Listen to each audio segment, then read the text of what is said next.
Rajesh law centre में आप लोगों का स्वागत है। आज हम लोग अनियोज्य दावे का जो दूसरा भाग है, अनियोज्य दावे का जो दूसरा भाग है, संपत्ति अंतरण अधिनियम 1882 के अध्याय 8 पे चर्चा करेंगे। तो संपत्ति अंतरण अधिनियम 1882 का जो अध्याय 8 है, ये अध्याय 8 अनियोज्य दावे के ट्रांसफर से जुड़ा हुआ है, एक्शनेबल क्लेम के ट्रांसफर से जुड़ा हुआ है और बहुत समस्यात्मक टॉपिक है। ये बहुत ही ज़्यादा परेशान करने वाला टॉपिक है। अध्याय 8 जल्दी समझ में नहीं आता है और नहीं विश्वास है तो वीडियो को बंद करो, जल्दी से वीडियो को बंद करो, डायरेक्ट पढ़ के देख लो समझ में आ रहा है कि नहीं। अगर नहीं आ रहा है तो 4 दोस्तों से अपने और पूछ लो आ रहा है कि नहीं, देखो बता पाते हैं कि नहीं। बड़ा मुश्किल काम होगा बता पाना सही से, और बता देंगे तो आपके समझ में नहीं आएगा। अगर वो बता भी ले गए तो आपके समझ में नहीं आएगा। तो आइए इस वीडियो को जरूर देख लीजिए, लेकिन इसको देखने से पहले सबसे पहले इसका जो दूसरा पार्ट है जिसमें एक्शनेबल क्लेम को डिफाइन मैंने किया है, एक्शनेबल क्लेम की डिफिनीशन बताया है, उसको पहले देख लीजिएगा। उसके बाद आप इस वीडियो को देखने की कोशिश करिएगा और इस वीडियो को भी पूरा देख लेंगे तो सारी समस्या का निदान आपके हो जाएगा। लेकिन इस पर चर्चा करने से पहले सबसे पहले अगर चैनल पे नए हैं तो फिर वही कार्य, ठीक है, चैनल को सब्सक्राइब जरूर करिए, चैनल को सब्सक्राइब करिए। और जो पुराने बच्चे हैं, जो पुराने लोग हैं, वो लाइक शेयर कमेंट जरूर करते रहिए। हंसो नहीं, हंसने की जरूरत नहीं है। आ गया है धमाकेदार वीडियो, ठीक है। इस तरह से कोई भी वीडियो आपको नहीं मिलेगा यूट्यूब पे, परेशान हो जाओगे, सर्च करते रह जाओगे, नहीं मिलेगा, नहीं मिलेगा, ठीक है। आपको मिल रहा है, ठीक है, ये आप लोगों का सौभाग्य है जो इस तरह का वीडियो आपको मिल रहा है। आइए देखते हैं। अनियोज्य दावा की परिभाषा धारा 3 थी, मैंने इसके पहले वाले वीडियो में बता दिया है, ठीक है। उस वीडियो को आप जरूर देख लीजिएगा, ठीक है। ये पार्ट 6 हो जाएगा, आपका पार्ट 6 हो जाएगा, क्योंकि इसके पहले पार्ट 5 बनाए जा चुके हैं। सीरियल से देखने की कोशिश जरूर करिए, सीरियल से देखिए, सीरियल से देखोगे तो सब चीज पूरी कहानी समझ में आ जाएगी। और बीच में आओगे तो आधा अधूरा ज्ञान रह जाएगा, समझ में नहीं आएगा, परेशान हो जाओगे, निराश हो जाओगे, हतोत्साहित हो जाओगे, छोड़ के भाग जाओगे फील्ड को। फील्ड छोड़ के भागना नहीं है, फील्ड छोड़ के भागना नहीं है। दमदारी से पैर जमा के रखो, ठीक है। सफलता निश्चित तौर से मिलेगी, सफलता जरूर मिलेगी, सफलता आपका कदम चूमेगी। बस जरूरत है धैर्य रखने की। धैर्य रखो, धैर्य रखो, धैर्य रखो और अपने विश्वास को बनाए रखो, निरंतर कार्य करते रहो, सफलता जरूर मिलेगी। आ जाओ, सबसे पहले धारा 130 पे चलते हैं, क्योंकि धारा 3 डिफिनेशन क्लॉज मैंने बता दिया है। धारा 30 में अनियोज्य दावे का ट्रांसफर किया जा सकता है कि नहीं। अनियोज्य दावा का मतलब है एक तरह का राइट होता है और उस राइट का परिवर्तन हम कोर्ट के माध्यम से करवा सकते हैं। क्या अपने इस राइट का मैं ट्रांसफर कर सकता हूं कि नहीं, ठीक है। क्या ट्रांसफर नहीं किया जा सकता, क्या ट्रांसफर नहीं किया जा सकता, पहली वीडियो में या दूसरे वीडियो में मैंने बताया है, दोनों वीडियो आप देख लीजिएगा, किसी एक में मिल जाएगा आपको, ठीक है। धारा 6 में बताया गया है क्या ट्रांसफर नहीं किया जा सकता, तो धारा 6 को देख लीजिएगा, ठीक है। और यहाँ एक्शनेबल क्लेम ट्रांसफर किया जा सकता है, इसका मतलब एक्शनेबल क्लेम धारा 6 से बाहर है। धारा 6 जिन चीजों की लिस्ट देती है कि ये ट्रांसफरेबल नहीं है, उनमें से ये एक्शनेबल क्लेम बाहर होता है, इसका ट्रांसफर किया जा सकता है। कैसे ट्रांसफर किया जाएगा, धारा 130 बहुत महत्वपूर्ण है। कैसे ट्रांसफर किया जाएगा बहुत महत्वपूर्ण है, हर एक धारा यहाँ महत्वपूर्ण है, हर एक धारा महत्वपूर्ण है। इनका अंदर की तो बात छोड़िए, हेडिंग समझ में नहीं आता है, अंदर की तो बात छोड़ दीजिए, हेडिंग पढ़ के नहीं समझ में आता है और निराशा वहीं से उत्पन्न हो जाती है। आइए निराशा दूर कर देंगे इस वीडियो के माध्यम से। सबसे पहले क्या लिखा है, धारा 130। धारा 130 में अनियोज्य दावा का अंतरण कैसे किया जाएगा। भाई जी हाँ, अनियोज्य दावे का ट्रांसफर किया जा सकता है, लेकिन शर्त क्या है, लिखित और हस्ताक्षरित होना मैंडेटरी है। लिखित और हस्ताक्षरित यानी रिटन और साइंड होना जरूरी है, रजिस्टर्ड होना जरूरी नहीं है। करवा लो, कोई बात नहीं है, कोई बात नहीं है, लेकिन जरूरी नहीं है, विधि द्वारा मैंडेटरी नहीं है, ठीक है। तो कौन करेगा, अंतरक करेगा या अंतरक की तरफ से नहीं, ट्रांसफरर या तो ट्रांसफरर करेगा या ट्रांसफरर के तरफ से जो अथराइज उसका एजेंट होगा वो भी कर सकता है। तो ट्रांसफरर भी कर सकता है या ट्रांसफरर की तरफ से अथराइज उसका एजेंट यानी प्राधिकृत अभिकर्ता भी ट्रांसफर कर सकता है। कैसे, लिखित और हस्ताक्षरित यानी रिटन और साइंड के माध्यम से। यहाँ देखिए मैंने कुछ चीजें लिख दी है थोड़ा थोड़ा। ये प्रतिफल सही तो बिना प्रतिफल के भी हो सकता है, यानी हम अपने ऋण को ट्रांसफर किसी को कर सकते हैं, विदाउट कंसीडरेशन भी कर सकते हैं। ध्यान रखिएगा, विदाउट कंसीडरेशन भी कर सकते हैं, क्योंकि ये कोई संविदा नहीं है।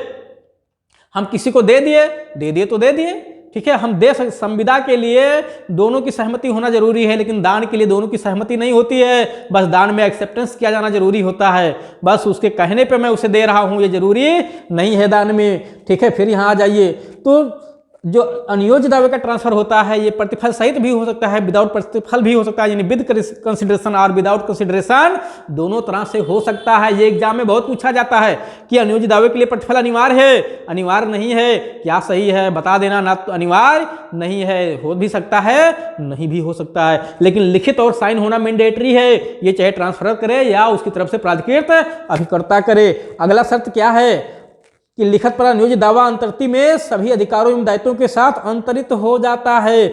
जैसे ही मैंने लिखा, ठीक है, मैं अंतरक हूं या मेरा अभिकर्ता जिसको मैंने अथराइज किया है, मैंने जैसे किसी व्यक्ति को ट्रांसफर किया, लिखित और हस्ताक्षर जैसे किया कि मैं फला व्यक्ति को अपना ये अनियोज्य दावा ट्रांसफर कर रहा हूं, जैसे ही मैं लिखा तुरंत ये सारे अधिकार मेरे उसमें ट्रांसफर हो जाते हैं, तुरंत ट्रांसफर हो जाते हैं। और क्या ट्रांसफर होता है? सारे अधिकार ट्रांसफर हो जाते हैं।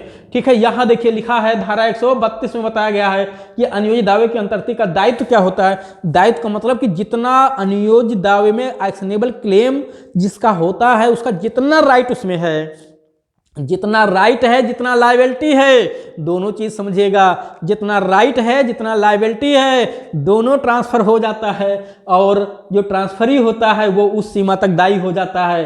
ठीक है, यानी सब कुछ यानी लाभ भी लेगा, जो कुछ नुकसान हुआ वो भी सहन करना पड़ेगा। यानी अनियोजित दावे के साथ साथ जो हम अपना राइट ट्रांसफर करते हैं उस राइट के साथ साथ अगर कोई भार है तो वो भी ट्रांसफर हो जाता है। यहां देखिए क्या लिखा हुआ है कि अंतरक या समयिक रूप से प्राधिकृत अभिकर्ता द्वारा प्रतिफल सहित या रहित लिखित एवं हस्ताक्षरित लिखित पर अनियोजित दावा अंतर्ति में सभी अधिकारों एवं दायित्वों के साथ, अधिकार के साथ साथ दायित्व भी जाएंगे। यानी वो जो एक्शन लेके पैसा वसूलने का राइट है, आपको ऋण वसूलने का राइट है ना, वो तो पैसा मिलेगा ही मिलेगा, वसूली लोगे, साथ ही साथ अगर कोई दायित्व है, कोई भार है उस पर तो वो भी वहन करना पड़ेगा। अंतरित हो जाता है, चाहे अंतरक की सूचना अंतर्ति को हो या ना हो। दूसरी बात, जो अंतरण किया जा रहा है इसकी सूचना मैंने अगले को दिया ये जरूरी नहीं है। जरा यहां देखिए, का ने खा को एक्शनेबल क्लेम ट्रांसफर कर दिया, लेकिन इसको बिना बताए ट्रांसफर कर दिया। कर सकता है भाई, कर सकता है, कोई दिक्कत नहीं है, इसको सूचना देना जरूरी नहीं है, इसको सूचना देना जरूरी नहीं है। ठीक, लेकिन जब भी सूचना दी जाएगी तो वो सूचना लिखित और हस्ताक्षरित होगी। किसके द्वारा? अंतरणकर्ता द्वारा या उसके तरफ से प्राधिकृत अभिकर्ता द्वारा। अगर अंतरणकर्ता या उसका अभिकर्ता साइन करने से मना कर दिया सूचना पे, तो साइन उस पे ट्रांसफरी का होगा या उसके अभिकर्ता का होगा। ठीक है, लेकिन साइन और हस्तलेख जरूर होता है। ये अगर चाहे पहला नियम ये है कि ट्रांसफर खुद करे या उसके द्वारा प्राधिकृत अभिकर्ता करे। अगर उसने सूचना पे साइन नहीं किया तो ट्रांसफरी या उसके द्वारा प्राधिकृत अभिकर्ता, यानी जिसको वो अनियोजित दावा ट्रांसफर किया गया है उसे ट्रांसफरी कहते हैं, उसे अंतर्ति कहते हैं। जिसने अंतरण किया वो अंतरण कर्ता कहलाता है। क्या कहलाता है? अंतरणकर्ता, ट्रांसफरर कहलाता है। जिसको अंतरित किया जाता है उसको ट्रांसफरी कहते हैं। ठीक है, और तो अगर अंतरणकर्ता ने साइन नहीं किया उस पे, तो इस पे अंतर्ति साइन करेगा, वो हस्ताक्षरित करेगा, लिखित बनाएगा।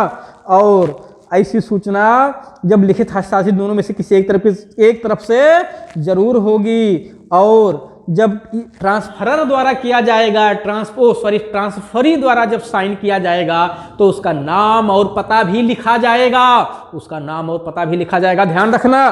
ठीक है, ये धारा 131 कहती है। लेकिन अभी फिर आ जाओ धारा 30 पे ही। धारा 30 में कुछ अपवाद हैं कि ये अनियोजित दावा का जो ट्रांसफर का नियम है ये किसी पे, कुछ लोगों पे लागू नहीं होता है।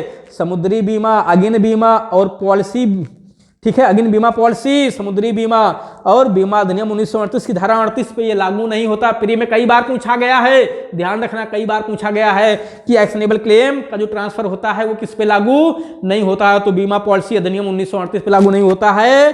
ठीक, सॉरी, बीमा अधिनियम 1938 धारा 38 पे लागू नहीं होता है। 1938 का एक्ट है और धारा 38, ध्यान रखना, 38 पे लागू नहीं है। और समुद्री बीमा पे लागू नहीं है, अग्नि बीमा पॉलिसी पे भी लागू नहीं है। अब ये कह रहे साहब ये सब क्या होता है, ये समझ में कम आ रहा है, नहीं समझ में आ रहा है, नहीं आ रहा है तो समझो।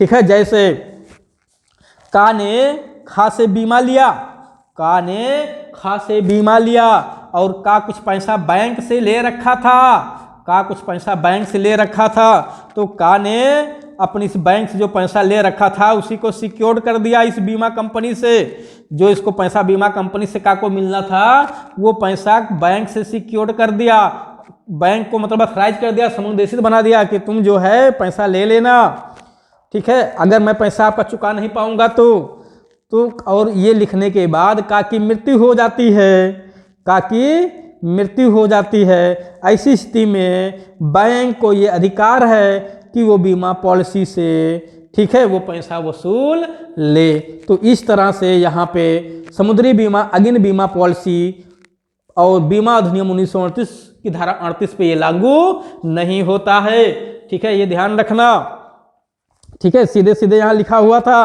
धारा 131 पे, ठीक है।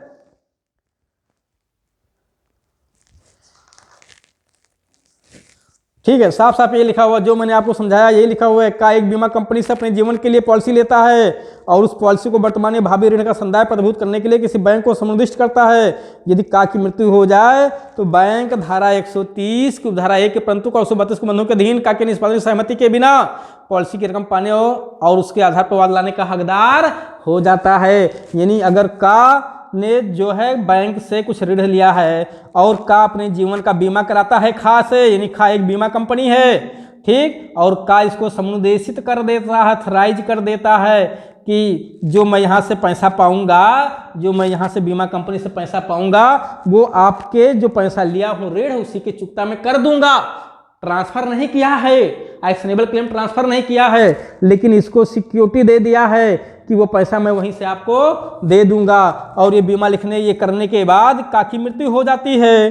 का के जैसे ही मृत्यु हो जाती है, अब यहाँ पे का ने भले ट्रांसफर नहीं किया है अपना एक्शनेबल क्लेम, या इसके तरफ से जो इसका अभिकर्ता है वो भले ट्रांसफर ना करे, लेकिन बैंक को ये राइट हो जाता है कि बिना ट्रांसफर किए भी एक्शनेबल क्लेम वो दावा वहां से उतना वसूल ले या उस पर वाद या कार्रवाई संस्थित कर सके। इसलिए ये शर्त उस पर लागू नहीं हुआ बीमा कंपनी पे, ठीक है, वो बैंक पे लागू नहीं हुआ। तो ये जो ऐसी पॉलिसी वगैरह ली जाती हैं बीमा पॉलिसी उन सब पे ये लागू नहीं होता है, तो ये ध्यान रखिएगा।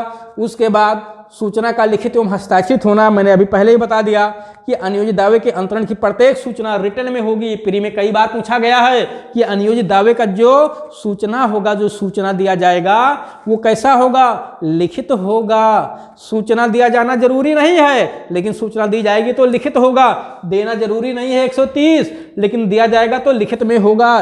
ध्यान रखना, ये धारा कई बार पूछी गई है 131 कि सूचना का लिखित एवं हस्ताक्षरित होना मैंडेटरी है, ठीक। ट्रांसफर करेंगे तो वो भी लिखित हस्ताक्षरित होना जरूरी है, और सूचना भी जब उसको भेजेंगे, जैसे का ने खा को अनियोजित दावा ट्रांसफर कर दिया तो ये ट्रांसफर करना भी लिखित और हस्ताक्षरित होना मैंडेटरी है। लेकिन इसने इसको एक्शनेबल क्लेम जो ट्रांसफर किया इसकी सूचना देना जरूरी नहीं है, लेकिन जब कभी सूचना देगा तो लिखित और हस्ताक्षरित ही होगा। ये धारा 131 कहती है कि अनियोजित दावे का अंतरण की प्रत्येक सूचना लिखित होगी तथा अंतरक या अभिकर्ता द्वारा हस्ताक्षरित होगी।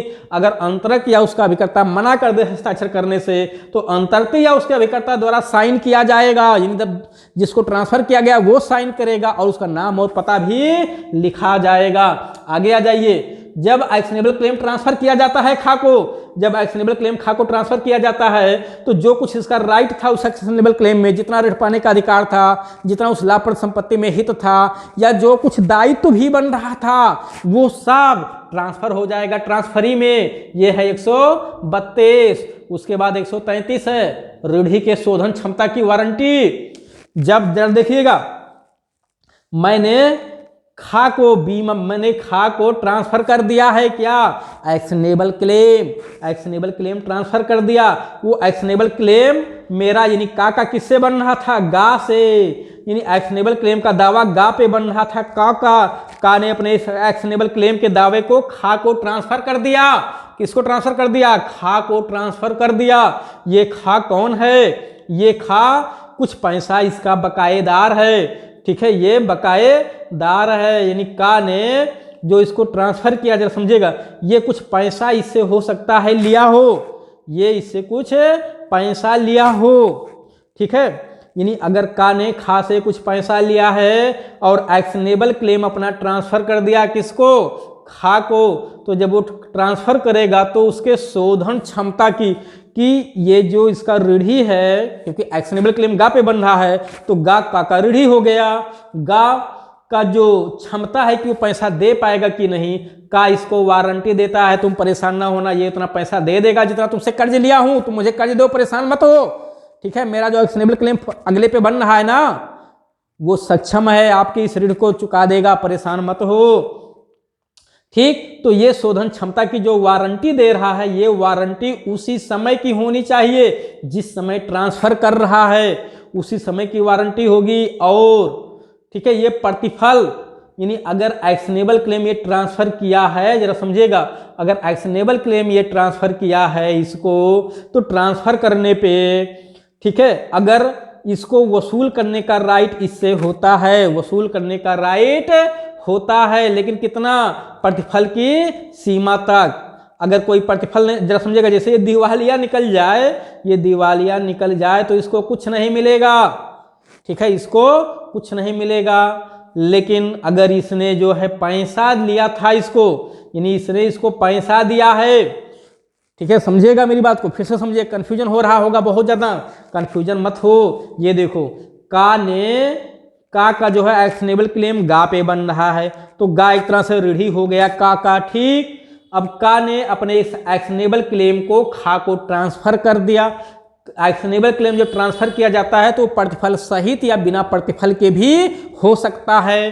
तो जब इसने बिना प्रतिफल के अगर ट्रांसफर कर दिया और गा को जो है ये इसका का ऋणी है और इसके शोधन क्षमता की वारंटी दिया है इसको, यानी एक्शनेबल क्लेम खा को ट्रांसफर कर रहा है, ठीक है, और का एक्शनेबल क्लेम का दावा गा पे बन रहा है। जिस समय ट्रांसफर कर रहा है उस समय गा के सक्षम होने की वारंटी भी देता है कि तुम परेशान ना हो, जो ऋण तुम्हें ट्रांसफर कर रहा हूं ना, ये देने के लिए वो सक्षम है, ठीक है। हवाई बात नहीं कर रहा हूं, तुमको धन दे रहा हूं एक्शनेबल क्लेम के माध्यम से, आप क्लेम करके ले सकते हो, ठीक। तो अब प्रश्न ये है कि शोधन क्षमता की वारंटी दे दिया, ये बड़ा खुश हुआ कि कुछ पैसा मुझे मिल गया, लेकिन हुआ क्या, ये दिवालिया निकल गया तो इनका भी दिवालिया निकल जाएगा, इनको कुछ नहीं मिलेगा। लेकिन अगर इसने जो है इनको ये प्रतिफल हुआ है, यानी ये जो एक्शनेबल क्लेम का ट्रांसफर हुआ होगा ये विद कंसीडरेशन हुआ है, तो कंसीडरेशन की सीमा तक ये इससे वसूल करने का हक रखेगा। कितना, कंसीडरेशन की सीमा तक। अगर इसने उसके बदले, ठीक है, 10,000 रुपये की कोई संपत्ति इसको दे रखी थी तो वो 10,000 रुपये तक इससे वसूल सकेगा, ठीक है। यही है धारा 133, ऋणी के शोधन क्षमता की वारंटी देना, यानी ऋणी के शोधन क्षमता की वारंटी देना। ऋणी का मतलब जिसपे एक्शनेबल क्लेम बनता है और जिसको एक्शनेबल क्लेम ट्रांसफर किया गया है उसको वारंटी दिया जाता है कि तुम परेशान मत हो, जो तुम्हें एक्शनेबल क्लेम ट्रांसफर किया हूं ये तुम वसूल सकते हो उससे, ठीक है, क्योंकि वो सक्षम है। तो वो कितना वसूल पाएगा, जब भी कभी जरूरत पड़ेगी वसूली की, केवल जितना पैसा प्रतिफल दिया होगा इसको का को उतने सीमा तक वसूल पाएगा, उससे ज्यादा नहीं, ये चाहे सक्षम हो या ना हो। यही है धारा 133। उसके बाद आ जाइए बंधकित ऋण, बहुत परेशान करती है धारा 134, बहुत परेशान करती है बच्चों को, ये नहीं समझ में आता है। इसको समझने से पहले जल्दी से पहले चैनल को सब्सक्राइब कर लीजिए, अगर नए हैं तो जल्दी से सब्सक्राइब कर लीजिए, चैनल को सब्सक्राइब कर लो, लाइक शेयर कमेंट कर लो, जितने लोग पुराने हैं सब लोग लाइक शेयर कमेंट कर लो, जल्दी जल्दी कर लो, ठीक है, लाइक शेयर कमेंट कर लो। फिर बंधकित ऋण समझा रहा हूं क्या होता है। बंधकित ऋण बहुत आसान है, बंधकित ऋण है बहुत आसान है, बंधकित ऋण बहुत आसान है। क्या होता है ये, जरा देखिए। बंधकित ऋण का मतलब है कि मैं, देखिए यहां से समझा रहा हूं, ये का है, खा है, गा है, का एक्शनेबल क्लेम किस पे बन रहा है, गा पे। का एक्शनेबल क्लेम किस पे बन रहा है, गा पे बन रहा है, ठीक है। का जो है गा से कुछ कर्ज लिया हुआ है, क्या लिया हुआ है, कुछ कर्ज लिया हुआ है। तो जब का खा से कुछ कर्ज लिया हुआ है तो ठीक है, या कर्ज ले रहा तो इससे कर्ज लेते समय इसको वारंटी देता है, ठीक है, एक तरह से सिक्योर्ड करता है कि तुम्हारा कर्ज का मैं बंधक कर देता हूं। कैसे, अपने उस एक्शनेबल क्लेम के माध्यम से, ठीक। यानी इसने कर्ज अब किस शर्त पे दिया कि अगर ये नहीं चुका पाएगा तो इसका जो क्या है एक्शनेबल क्लेम का दावा है ठीक है, जो एक्शनेबल क्लेम का दावा है का वो दावा मेरे पक्ष में आ जाएगा। ठीक है, का ने बंधक कर दिया एक तरह से, यानी का ने ऋण लिया खा से और अपने उस एक्शनेबल क्लेम के माध्यम से इस ऋण को सिक्योर्ड कर दिया। ठीक, आगे आगे फिर देखिए, जब सिक्योर्ड हो गया तो का ने खुद ही वसूल लिया। ठीक है, वो पैसा एक्शनेबल क्लेम का दावा का ने खुद वसूल लिया, यानी का को गा ने खुद दे दिया, क्योंकि गा को तो देना का को ही था, गा ने का को दे दिया। अगर का को दे दिया तो वो रकम पहले जो इससे डेप्ट लिया है का उसी में खर्च किया जाएगा। दूसरा, अगर खा ने वसूल लिया गा से, अगर खा ने गा से वसूल लिया वो एक्शनेबल क्लेम, ये पैसा नहीं दे रहा था, तो जो एक्शनेबल क्लेम वसूला गया है उसका यूज सबसे पहले वसूली में जो खर्चा आया है उसको काटा जाएगा, उसके बाद जितना खाने का को ऋण दिया है उसको काटा जाएगा, और अगर शेष बच गया तो जिसका उस पर राइट बन रहा होगा चाहे खा का या का उसको दे दिया जाएगा। तो यही है बंधकित ऋण, यानी ऐसा डेप्ट जो बंधकित हो गया, बंधक हो गया हो, यानी एक तरह से सिक्योर्ड हो गया हो। तो जब खा ने का को ऋण दिया, खा ने का को ऋण दिया, तो का ने उस ऋण के बदले अपने इस एक्शनेबल क्लेम के दावे को प्रतिभूति में रख दिया, तो इसका ऋण सिक्योर्ड हो गया कि नहीं। तो इसलिए इसको कहते हैं बंधकित ऋण। और ऐसी स्थिति में बंधकित ऋण में अगर का को गा पैसा दे दे तो का वो पहले पैसा पहले जो है खा के ऋण को भुगतान करने में खर्च करेगा, और अगर खा ने गा से वसूल लिया तो पहले वसूली में जो खर्चा आया है उसमें काटा जाएगा, और उसके बाद जो खा ने ऋण दिया है उसको हिसाब में लिया जाएगा, और अगर कुछ शेष बच गया तो जिसका अधिकार होगा उसको दे दिया जाएगा, चाहे खा को या का को। ठीक, तो ये हो गया 134। अब तो मेरी समझ से कंफ्यूजन खत्म हो गया होगा ना। बहुत परेशान करती थी ये धारा, इसी को बंधकित ऋण कहते हैं। ऐसा ऋण जो एक्शनेबल क्लेम से सिक्योर्ड हो गया हो वही है बंधकित ऋण। ठीक, उसके बाद है अग्नि बीमा पॉलिसी के अधीन अधिकारों का समुन्देशन। ठीक है, धारा 135 है, अग्नि बीमा पॉलिसी के अधीन अधिकारों का समुन्देशन। अगर मैंने अपने किसी संपत्ति का, ध्यान दीजिएगा बहुत सिंपल है, अगर मैं अपने इस मकान का अग्नि बीमा करा लिया, कैसा अग्नि बीमा करा लिया हूं इस मकान को, और अपना ये मकान मैंने किसी को ट्रांसफर कर दिया, अपना ये मकान अग्नि बीमा कराने के बाद मैंने किसी को ट्रांसफर कर दिया, और ट्रांसफर करने के बाद, ठीक है, ट्रांसफर करने के बाद, ठीक है, जिसको मैंने ट्रांसफर किया, अब उस व्यक्ति को ये राइट हो गया है, ठीक है, कि उस व्यक्ति को क्या राइट हो गया है कि उस व्यक्ति को, मतलब कि जिसको मैंने ट्रांसफर किया है उस व्यक्ति को ये राइट हो गया कि अग्नि बीमा के तहत जो रकम मिलनी है वो प्राप्त कर सकता है। अब मेरा उसमें कोई राइट नहीं, चाहे मैं हूं या ना हूं, यानी रहूं या ना रहूं, ठीक है, तो उस समुन्देशती को पाने का हक हो जाता है। तो यह अग्नि बीमा पॉलिसी, और इस अग्नि बीमा पॉलिसी में समुन्देशन का राइट, यानी जो समुन्देशती होता है जिसको संपत्ति, यानी अग्नि बीमा जो कराई गई है जिस संपत्ति पे, वो संपत्ति जिसको ट्रांसफर कर दी गई उसको, उस अग्नि बीमा को पाने का हक हो जाता है। ठीक है, चाहे उसे ट्रांसफर किया गया हो या यानी एक्शनेबल क्लेम चाहे ट्रांसफर किया गया हो या ना किया गया हो, इस तरह। उसके बाद आज ये धारा 136, ये प्री के लिए बहुत महत्वपूर्ण है। 136 बहुत महत्वपूर्ण है। 136 कहती है कि जो कोर्ट में अधिवक्ता साहब हैं, यानी जो कोर्ट साहब हैं, जो अधिवक्ता प्राइवेट हैं, और जो जज साहब हैं या मजिस्ट्रेट हैं या जो इनके अधिकारी हैं कोर्ट में, ये लोग कभी भी एक्शनेबल क्लेम अपने फेवर में ट्रांसफर नहीं करा सकते हैं, एक्शनेबल क्लेम को कभी भी वसूल नहीं सकते हैं, कभी उस पर क्लेम नहीं कर सकते, या इन लोगों के पक्ष में एक्शनेबल क्लेम ट्रांसफर नहीं किया जा सकता। ये लोग असमर्थ हैं, इनकैपेबल हैं। ठीक है, ये ध्यान रखना। 136 में वही असमर्थता बताई गई है। और उसके बाद धारा 137 इस अध्याय का अपवाद है। ये कहता है कि अध्याय 8 का जो नियम है वो नियम स्टॉकों पे, अंशों पे, डिबेंचरों पे या माल पर हक के जो वाणिज्यिक दस्तावेज है उन पे लागू नहीं होगा। तो ये है सेविंग क्लॉज। ठीक है, यानी एक्शनेबल क्लेम यहाँ पे लागू नहीं होता है। कौन से हैं? कि कोई स्टॉक हो जाए, अंश हो, डिवेंचर हो, ये सब इकोनॉमिक्स के टर्म है, ज़्यादा परेशान होने की जरूरत नहीं है। ठीक है, बस इतना याद रखना है कि इन पे ये अध्याय लागू नहीं होता है। तो ये अध्याय यानी एक्शनेबल क्लेम का जो रूल है ये किस पे लागू नहीं होता? अगिन यहाँ पे देखिए आप, समुद्री बीमा, अगिन बीमा, ठीक है, बीमा अधिनियम की धारा 38, यहाँ अगिन बीमा के दृष्टांत भी दिया गया था, अभी मैंने बताया। और ये स्टॉकों, अंशों, डिवेंचरों या माल पर हक के वाणिज्यिक दस्तावेजों पे लागू नहीं है। ये माल पर हक के वाणिज्यिक दस्तावेज की डिफिनीशन माल विक्रय अधिनियम में मिल जाएगा आपको, वहां देखोगे तो उसकी डिफिनीशन बताई गई है। इस तरह से आपने संपूर्ण, ठीक है, एक्शनेबल क्लेम को बहुत अच्छे से समझ लिया, बिल्कुल डिटेल में समझ लिया। आप शायद कुछ नहीं बचा होगा और लगता है मुझसे कहीं गलती हो गई है, भूल हो गई, मिस्टेक हो गई, कुछ छूट गई कोई बात, या कुछ अधूरा रह गया है तो कमेंट बॉक्स में कमेंट कर देना कि सर जी इसको दोबारा बता दीजिए, फिर से मैं बता दूंगा। ठीक है, लेकिन आप लोग चैनल पे नए हो तो सब्सक्राइब करके तभी बंद करना, लाइक शेयर कमेंट भी कर देना, कभी मत भूलना इसको करने के लिए।